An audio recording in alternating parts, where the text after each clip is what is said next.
So welcome to this video about how to dry flowers and then use them to create a piece of art. Whether you're a gardener who grows your own flowers or just someone who enjoys being outside and looking at other people's flowers, we think you'll find this hobby to be a very exciting one, and it will change the way in which you look at the world around us. There are several ways to dry your flowers, but the way that I like the best is using what is called a microfleur. There may be some other varieties out there. This is the only one I've ever come across. You can Google it and find it. Sometimes they show up in local craft shops. As you can see, it's made of two pieces of plastic that have a number of holes in them, and what that does is allows the moisture to escape. Then it has two pieces of about 1/4 inch thick felt, and then two pieces of just plain white cotton cloth, and the same thing on the other side. Just about any kind of flower will work, except we found that ones that are very thick like this just will not press. There's too much moisture in them. So you can't use something like this. If you wanted to use this Black-Eyed Susan, I think you'd probably just have to take the petals off, which I'll do. Take some petals off and put them in here. Believe me, you'll find all kinds of uses for petals. They can become feet, they can become ears, all kinds of things. Leaves are wonderful. This red leaf I picked out in the garden a few minutes ago. You will see it's already starting to wilt, so you have to get these flowers pressed fairly soon. I would say within half an hour of when you pick them. Leaves work wonderfully. This is a piece of fern. I'm just going to lay it down here. This flower, what I would do is take that center out and then press it without the center. I'm going to turn it upside down like that, and I'm going to take the stem off. I did lose a couple petals there.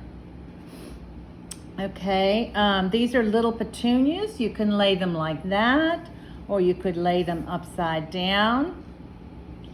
While this has a lot of flowers on it, it's very, the flowers are very thin, so you can lay that flat and it will come out well. Once you've got your flowers laid, you're going to put the top part over them and just press it down. And then there are 4 clips that you use. You put some pressure on the flowers. And then you put this in the microwave. I usually microwave mine about 1 minute and 15 seconds, but every microwave is different and flowers are different. Sometimes I have to go back in and do an extra 15 seconds, but I would rather have them under pressed than dried out, because once you get them very dried out, they're brittle and they will break apart. These are some flowers that I dried earlier this morning, and I just wanted to show you what they look like when you first take them out. So remember, I had them in for about 1 minute and 15 seconds. Sometimes you have to be a little bit careful because some of them are more fragile than others. As you can see, now this was a Mandevilla, and I have to be very careful when I'm pulling it away from the fabric because it is very thin, and I'm not going to keep, but you can see you have to work with it and work with the fabric. It will come off. I'll show you one, and well, there it goes. Okay, just pull it gently. Once I get them off, I lay them down on a piece of plain white paper. Okay, now here's another Mandevilla that I chose not to open up,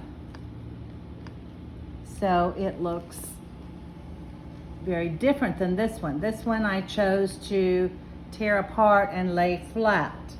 You can do anything that you want. You know, the sky's the limit, and it's limited to your creativity. These were some Mexican petunias. Again, they're very thin. These were just little flowers growing on the side of the road. This is what I love about pressing flowers, because you stop to look at these tiny, tiny little flowers and how beautiful they are. You can probably see them better on the paper. Okay. I picked a couple of these little wild daffodils because these make amazing faces and sometimes ears. Okay. And here's another Mexican petunia. Now, they're not, I can still feel there's a little moisture in them. So what I usually do is put another sheet of paper on top of them and then put them under a book or a box or something with a little bit of weight for about a day, maybe 2, but you'll be able to tell whether the moisture is completely gone.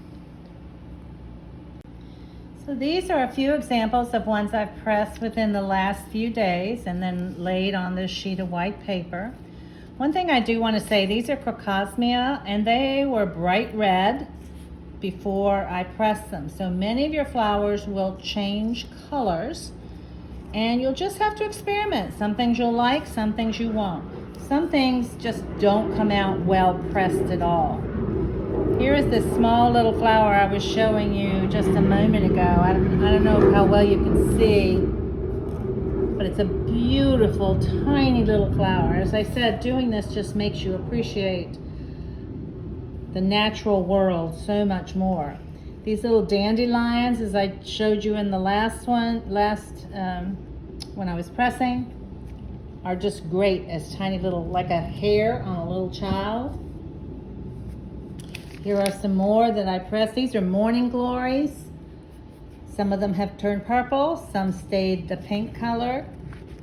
And then once again, believe it or not, these are actually flowers from hosta. And again, this is another mandevilla. My friend who's filming this looked at this and said, oh, what a wonderful skirt for a little girl.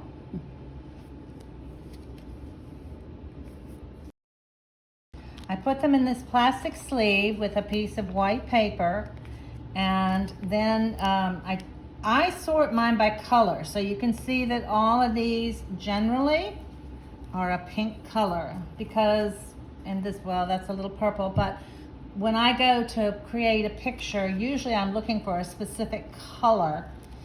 And then I put these sleeves in hanging files.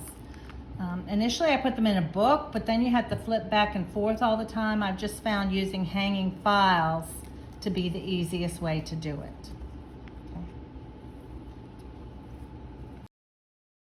Okay. So now for the really fun part, the creative part. And you know, I get my ideas from a number of different places. Here are 3 frames, and sometimes it's the frame that says to me, for example, this was picked up at a thrift shop. I really think when I go to do this that it's going to be a meadow scene because I like what's in there now. Obviously this one dictates the size that I can do, and I can have it going up and down. I can have it going sideways, but you have to think what your finished product is going to be. So if it was going to be bugs, it would be best done this way.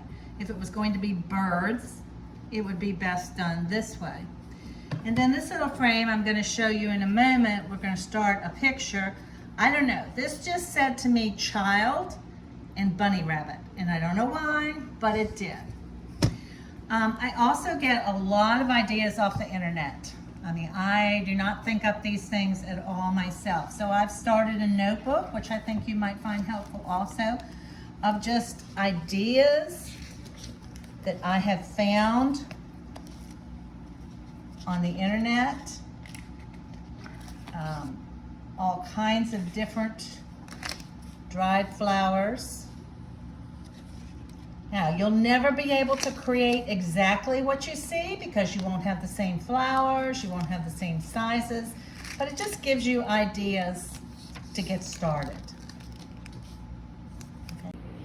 So for this little frame I just showed you, this is my inspiration, which I found on the internet. Here are 2 different pictures of bunny rabbits.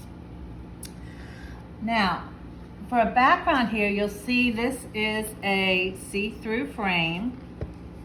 But I don't think I want to leave it that way because I think for a bunny rabbit, when you hang it on a wall, it's going to be too much distraction from the bunny rabbit. So you can either use a piece of colored paper, like this dark blue. You can see it doesn't quite fill the frame, but that's okay. Okay. I could use a piece of black if I wanted to and completely fill the frame. But I think I'm actually just going to stick with my white. The kind of paper that I use is just plain cardstock. It needs to be a little thicker than regular printer paper. Now you can see that I've already found some flowers. I don't know, I just went through all my flowers and said, what kind of looks like a bunny? These stood out to me as the bunny tail. So when I start, I'm gonna put the tail there. I usually build my complete picture. Actually, I'm doing this on white, so I'm gonna put it there. I build my complete picture before I start gluing or doing anything else. These flowers also said bunny to me. I don't know, they're white, they've got that little bit of pink. So looking at my picture, I think I'm gonna use this up here for my little head. And then these things that I think I'm gonna use for the ears actually came off of a Gerber daisy. It was a red Gerber daisy, and that's the color that it dried. And I think they'll fit in there kind of nicely for the ears. And then I just kind of keep playing with it. I pulled some other pinkish kind of flowers. I think I'm gonna keep it to the pink tones. So I'm gonna stick some of these in here. I kind of liked this. It might go all the way across. And then I just play with it. You know, move things around. Obviously I need a head. My tweezers are my best friend because they definitely help me pick up the flowers. I'm thinking maybe that might be the front of the head right there, so I might take that petal off that flower. Okay, so you can see, I play around with it. Sometimes I leave it like this for a day or two before I actually do anything permanent because I might want to change something. I might want to add grass. I might want to add a flower somewhere. So I just walk by it and keep looking at it. Now, all I do to secure it is I use just regular glue. It doesn't have to be this brand, okay? That's just what I happen to have. And what I like better than toothpicks are these picks you buy at the store for barbecuing skewers. Because they're longer, they just work better for me. Sometimes I pour the glue out on a sheet of paper and then I just dab. All you need is one touch of glue to hold it. So I would take one tiny little touch of glue on the back and then put it back. Because the frame, the glass in the frame is going to hold the picture together. So you don't need very much glue. You just need enough to keep it from moving around if the frame gets jostled. So as we end our video with you, I just wanted to show you a few more examples. This particular one was done over 40 years ago by my mother. So I just wanted to show you that while it has lost color, and all of your dried flowers will lose color over time, it's still, the integrity of the picture is still there, and I still just really enjoy it in my home. I'm going to show you a couple more. This is a see-through floating frame with my butterflies.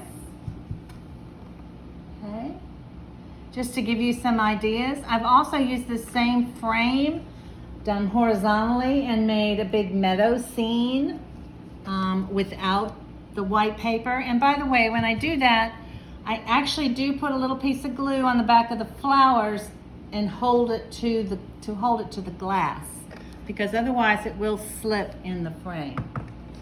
Here's another see-through frame. This is just a bouquet, a big bouquet of flowers.